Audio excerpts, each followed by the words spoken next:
में 3 ऐसे रोग हैं जो कि एक गाउट, जिसको हम गठिया कहते हैं, गाउट है, और एक आर्थराइटिस है, और एक और रोग है जो कि आपका सियाटिका या सियाटिक जिसको हम जानते हैं। तो यह जो है ये बहुत ही कष्ट देने वाला रोग है। अगर हम एक एक करके देखें, नंबर 1 हम गाउट को अगर लेंगे, डॉक्टर साहब हमारे बहुत सीनियर बैठे हुए, हर एक चीज इसमें तमाम सब डॉक्टर से बैठे हुए जान रहे हैं, लेकिन हमने प्रयास किया है कि तमाम चीजें जो है आपके सामने रखते हैं। जो गाउट है, गाउट होने का जो रीजन है उसको जानना जरूरी है। गाउट क्या है? लक्षण तो उसका बहुत आसान है कि अंगूठे के पास, पैर के अंगूठे के पास लालिमा आपको दिखेगी, और जो है पैर का अंगूठा जो है उसमें दर्द रहेगा बॉडी में। लेकिन उसके पीछे का अगर हम रीजन देखें कि वो क्या है, तो हम लोग जो खाना खाते हैं वो हमारा खान पान ही है उसका रीजन। तमाम तरीके का प्रोटीन हम लोग इंटेक करते हैं, उसमें एक प्रोटीन आता है जो कि प्यूरिन बोलते हैं। तो जब हम प्यूरिन युक्त भोजन या ज्यादा मात्रा में प्यूरिन ले लेते हैं, तो वो जब मेटाबॉलिज्म जब हमारा शरीर उसका करता है, तो जो लास्ट प्रोडक्ट उसका बनता है वो बनता है यूरिक एसिड। जैसा सभी लोग जानते हैं कि यूरिक एसिड जो है एक हमारे शरीर के लिए हार्मफुल है, सब जानते हैं। अब जब वो ब्लड में चला आया तो ब्लड कहाँ पहुंचा? किडनी में, और किडनी जो है अगर पूर्ण रूप से उसको फिल्टर करके बाहर कर दी तब तो ठीक, और नहीं कर पाती है या एक्सेस मात्रा में है तो कुछ तो निकला। अच्छा, एक चीज और जान लीजिए, जो यूरिक एसिड है ये ऐसा नहीं कि हमारे ब्लड में एकदम 0 है, नील है, नहीं, उसका एक परसेंटेज है हमारे ब्लड में, और वो क्या है कि 2.5 मिलीग्राम पर डेसीलीटर से लेकर के जो है और 6 तक फीमेल में, और 3.5 से लेकर के 7 मिलीग्राम पर डेसीलीटर जो है मेल। इतना रहना चाहिए, नॉर्मल है। लेकिन जब अगर इससे एक्सेस बढ़ जाता है तब वो कहाँ जाएगा? किडनी को भी खराब करेगा। अगर वो किडनी में संचित होता है तो किडनी में स्टोन का फॉर्मेशन कर देगा। लेकिन अगर ये पैरों में जहां जहां भी हमारे ज्वाइंट हैं वहां पे जाकर के एक क्रिस्टल के रूप में क्रिस्टलाइज होकर के जो है वो संचित हो जाता है, जिसको हम गाउट कहते हैं। और वहां जब हो जाएगा तो वहां पे जो है पैर के अंगूठे में सबसे पहले वही उसका सिंबल साइन है। आप अगर किसी को हुआ तो हम लोग कहते हैं कि इसको जो है एक्यूट अटैक ऑफ गाउट हुआ। तो ये जो है ये गाउट है, और इसको करने के लिए जो है मतलब दूर करने के लिए जो है हम लोग सबसे पहले ऐसा भोजन लें जिस भोजन में प्यूरिन की मात्रा कम। ये एक चीज तो यही हो गया जो कि हमने संक्षेप में बताया है। और इसकी दवा के विषय में अगर देखा जाए, दवा जो है हमारे प्रिंसिपल साहब बैठे हैं बताएंगे और अभी डिटेल से बताएंगे। ये हमने अभी एक चीज केवल आपको बताया है गाउट के विषय। अब आ जाइए जो दूसरा एक ज्वलंत चीज है वो है आपका अर्थराइटिस, गठिया रोग बोलते हैं। तो यदि हम अर्थराइटिस को देखें तो उसके भी पीछे हमको देखना पड़ेगा कि उसमें क्या है, उसके पीछे क्या है। तो अर्थराइटिस में क्या होता है कि जितनी भी हमारी हड्डियां हैं, हड्डियां जितनी भी हैं, जहां जहां पे 2 बोन मिलती है उसमें एक पतली बोन टाइप संरचना होता है जिसको कि हम कार्टिलेज कहते हैं, और उन कार्टिलेज के बीच बीच में जो है साइनोवियल फ्लूइड भी भरा रहता है कि एक तरीके से यह कह लीजिए कि उसकी आयलिंग ग्रीसिंग हो गई कि जो 2 जोड़ हैं आपस में घिसे न। ये हो गया उसका संरचना। अब आ जाइए कि ये होता है, डॉक्टर साहब बैठे हुए हैं, बहुत बेहतरीन तरीके से जानते होंगे इस चीज को डॉक्टर साहब। हमारे शरीर में कोई भी फॉरेन पार्टिकल, चाहे वो वायरस के रूप में, बैक्टीरिया के रूप में, या कोई भी ये कह लीजिए कि अलग से अगर इस तरीके का कोई पार्टिकल आ जाता है तो हमारा जो सेल्फ का जो है डिफेंस के लिए जो सिस्टम बनाया गया, इम्यून सिस्टम बनाया है, वो एक्टिव हो जाता है उससे लड़ने के लिए। तो ऐसे में होता क्या है कि उस बैक्टीरिया को तो मार भी देता है जिस बैक्टीरिया की वजह से हमें कोई दिक्कत है, लेकिन सेल्फ इम्यून सिस्टम अपने भी सेल को नुकसान पहुंचाने लगता है। ये देखिए, यही है आर्थराइटिस। ऐसे में जो हमारे कार्टिलेज हैं पूरे बॉडी के, वो डिस्टर्ब होने लगते हैं। ये एक कारण। दूसरा कारण ये है कि कभी कभी आपके जो है ज्वाइंट्स खराब हो जाते हैं किसी एक्सीडेंट के कारण, कुछ ऐसी दवाओं के कारण, उसके इफेक्ट के कारण, तब भी ऐसा होता है। तो जब ये कार्टिलेज घिस जाता है तो वहां पे जो है सूजन और दर्द होना शुरू होता है। ये हुई एक बात। अब एक चीज और इसमें जानिए, जो हमारा आर्थराइटिस है मेनली तो ये कई प्रकार का होता है, लेकिन यहाँ पे हम 2 या 3 चीज को ही देखते हैं तो उसमें जो है तमाम चीजें आ जाएंगी उसी में। यदि सूजन होता है तो वह इन्फ्लामेटरी आर्थराइटिस के अंतर्गत हम उसको डिनोट करते हैं कि यहाँ पे सूजन है तो वो इन्फ्लामेटरी हुआ। और एक आर्थराइटिस ऑस्टियो आर्थराइटिस होता है, वो अगर आदमी की उम्र 50-60 या उससे जब एवं होने लगता है तो वहां पे जो ये हम बोन है इसमें ऑस्टियोपोरोसिस की एक क्रिया होती है, हड्डियां कमजोर होने लगती हैं। वो ऑटोमेटिक, वो मतलब उसके लिए ऐसा नहीं है कि वो सब में ऐसा होता है कि उसमें हड्डियां जो है कमजोर होने लगती है। एक कारण जो ऑस्टियोपोरोसिस का है तो वह भी जो है ऑस्टियोआर्थराइटिस के नाम से जाना जाता है। और जहां पे स्वेलिंग होती है उसको इन्फ्लामेटरी आर्थराइटिस के नाम से इसको जाना जाता है। और एक आता है रूमेटॉइड आर्थराइटिस, तो ये भी बहुत कॉमन वर्ड है जो है। तो ये एक सेल है, यदि वो सेल हमारे अंदर से नष्ट होने लगता है तो रूमेटॉइड आर्थराइटिस के रूप में उसको हम जानते हैं। तो यहाँ पे जानने वाली चीज ये है कि आर्थराइटिस का अगर कोई पेशेंट आपके यहाँ आया, इसका अर्थ ये हुआ कि जिस पोर्शन में उसको दर्द का अनुभव हो रहा है वहां का कार्टिलेज उसका जो है घिस गया है या घिसने वाला है या काफी हद तक नुकसान उसमें कुछ हो चुका है। एक चीज। अब देखिए, ऐसे में जो आदमी हैवी वेट का है, वजन जिसका ज्यादा है, जैसे ये मकान बना है, अगर हम इसका पिलर कमजोर कर दें तो जाहिर सी बात है इस पे ज्यादा बर्डन पड़ेगा। ठीक इस तरीके से आज हम खड़े हैं और ये सारी हड्डियां हमारी कमजोर हो जाएं, हमारा मोटापा बढ़ जाए, तो ऐसे में क्या होगा, हड्डियों के ज्वाइंट्स के ऊपर ज्यादा जोर पड़ेंगे, तो वहां पे जो है वो भी घिसाव टुटाव जो है होना शुरू हो जाएगा। तो ऐसे लोगों को ये सलाह दिया जाता है। पहली बात तो ये है कि जिसको शुगर है, ब्लड प्रेशर है, वेट ज्यादा है, अल्कोहल का सेवन करता है, ऐसे लोगों को ये चीजें होने की ज्यादा संभावना है या होती हैं। तो यदि ठीक इसी का उल्टा करते हैं हम, कि यदि कोई पेशेंट आता है तो उससे हम ये कह सकते हैं कि अपना शुगर मेंटेन रखिए, वेट मेंटेन रखिए, उसके बाद कोलेस्ट्रॉल को मेंटेन रखिए, और तो और जो है ये हल्का फुल्का जो व्यायाम है वो करिए। तो इस तरीके से जो है उसको हम रोक सकते हैं। ये हुआ आर्थराइटिस। और इसकी जांच के लिए तमाम जो है एक्सरे दिए हैं, उसके बाद MRI है, और भी लोग अपना करा भी टेस्ट होता है जो है इरेथ्रोसाइड सेगमेंटेशन रेट, ये जो है ये सारी इसमें जांच की जाती है, इससे पता चल जाता है। तो ये 2 चीजें हो गई, 2 चीजें हमने आपको बताया।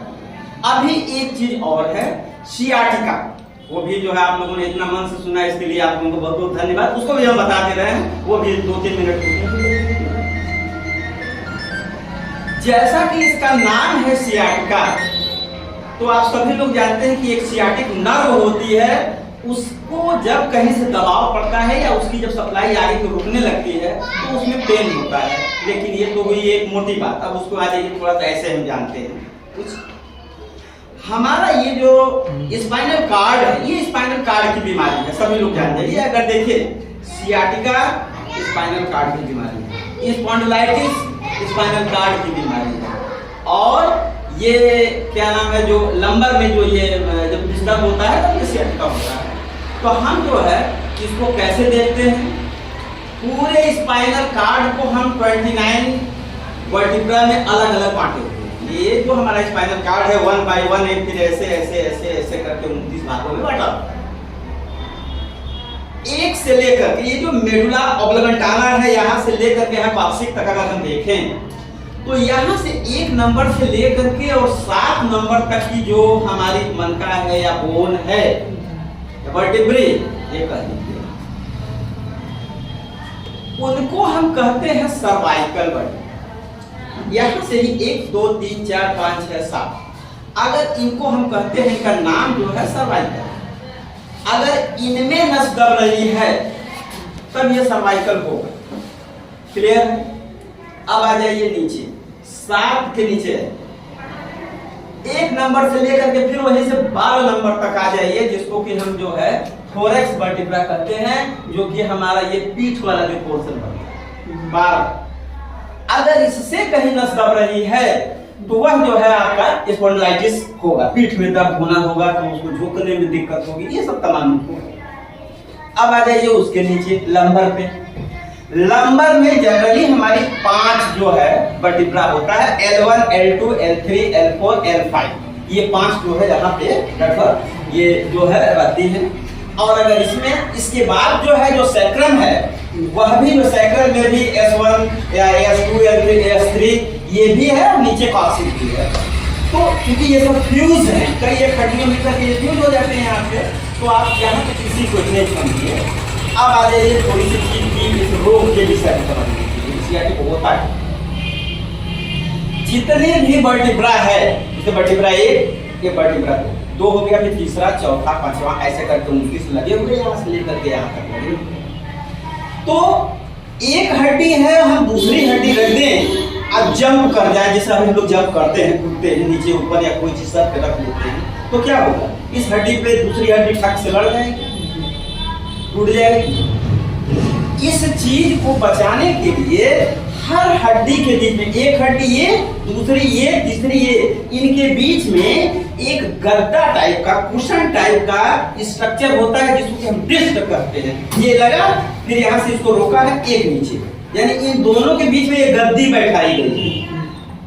सीधे नहीं टच है कि दूसरा खट से लड़ा, तीसरा खट से लड़ा, ऐसे नहीं है। इसके बीच में एक गद्दी है, जिस गद्दी को हम डिस्क कहते हैं। यहां से लेकर के यहां तक जितने भी वर्टिब्रा है, सबके बीच में डिस्क लगी। अब जो हमारा तरीका है उठने का, बैठने का, चलने का, कूदने का, फांदने का, इसी के इफेक्ट के द्वारा ये रोग होता है। कैसे होता है? जैसे कोई आदमी बैठा ऐसे गर्दन करके, तमाम लोगों की आदत होती है ऐसे किया हुआ, 1 दिन किया, 2 दिन किया, 4 दिन किया, 10 दिन किया, महीनों किया, 6 महीना किया, वो बार बार उसके आदत में शामिल हो गई, तो जो हड्डी यूं रहना चाहिए वो हड्डी यूं हो गई है ऊपर वाली।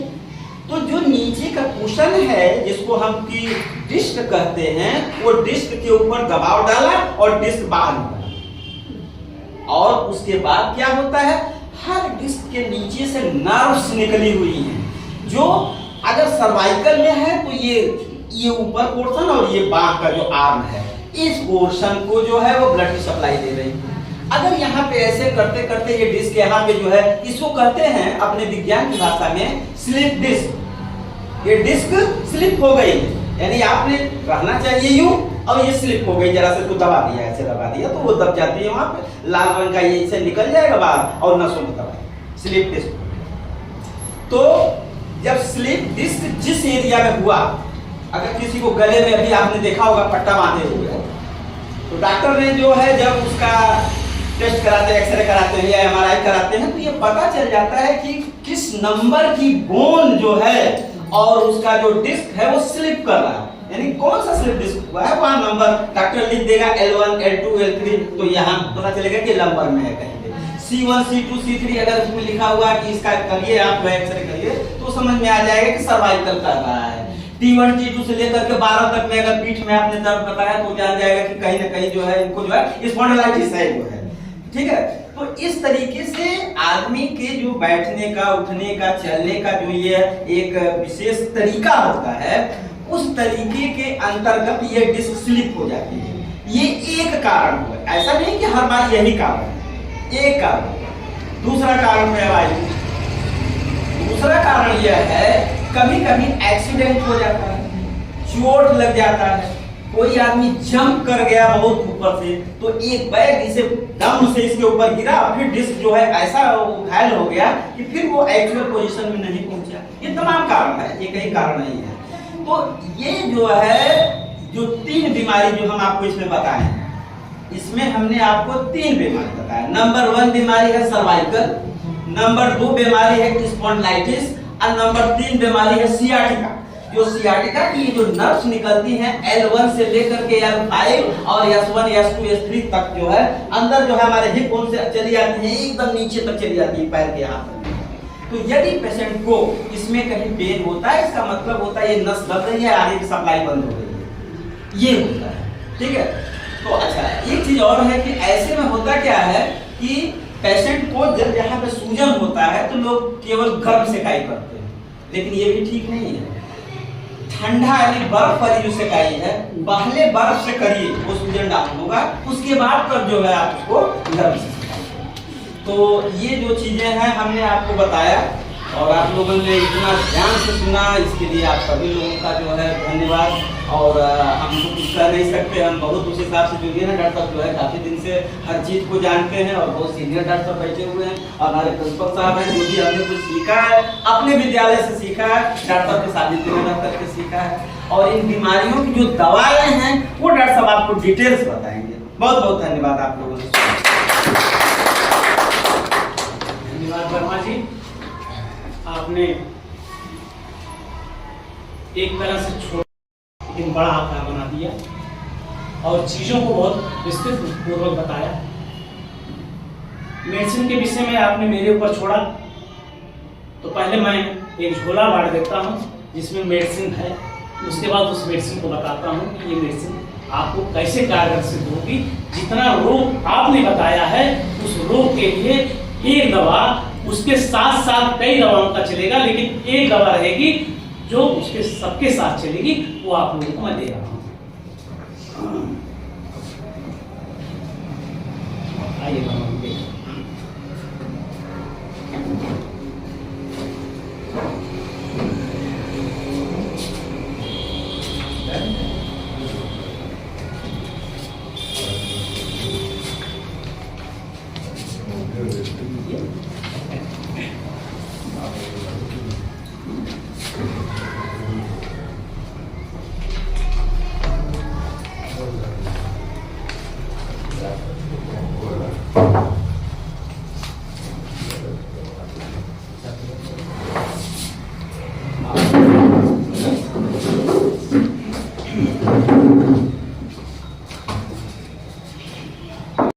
झोले खोलने के बाद इसमें एक दवा निकली जिसका नाम है electrohomeopathy pain relief draft. Pain relief draft. बेटा हमारा चश्मा लेकर आओ। वर्मा जी ने जो बताया,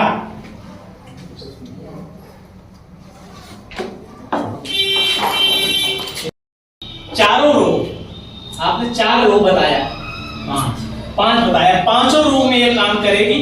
लेकिन इसके साथ आपको देखना पड़ेगा, इसके साथ आप क्या देखेंगे,